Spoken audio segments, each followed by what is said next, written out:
Hello everyone! So na date ay ready to pull out the ring ngayon dahil for turn 2 double cab. So bago na gid ni siya nahuman. Bago na ni siya i-display diri sa among showroom. Makina ni D4CB timing chain. And then ang iyang inclusion is mo nga setup. Naka-chrome accessories na siya. Then naka-speaker. Yang interior is color is shiny black ang mga door pad o dashboard niya. Yang seat cover is black and blue ang combination. Tapos power steering na po niya to ang unit and then air condition na siya. Power window siya pero sa tubangan lang. So manual lang ato ang unit. Functional po na nga to ang stereo.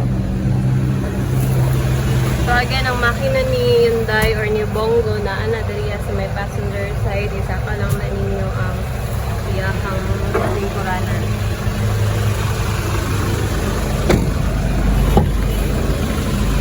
So niyang back seat.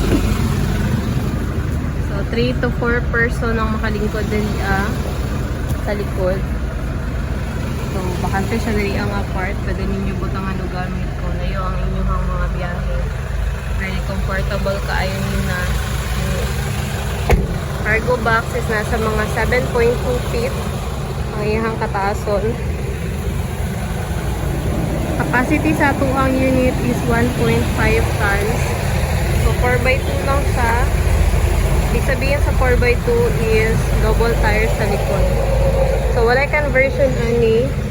Original good ni siya nga left-handed. So, napod tayo warranty dirian. Then, natay free nga mga tools. O, syempre, free po ang ato ang spare tire. So, kung gusto mo magpa-additional o mga stainless, available po siya dirian sa among pwede po mo magpa-additional o mga mudguard. So, kung na may pangutana sa unit, sa mga details, inclusion, and specs, i-message ko ninyo dali sa number na kung gibutang sa screen. Or pwede mi ninyo bisitahon dali sa Darao, Santa Cruz, Davao del Sur.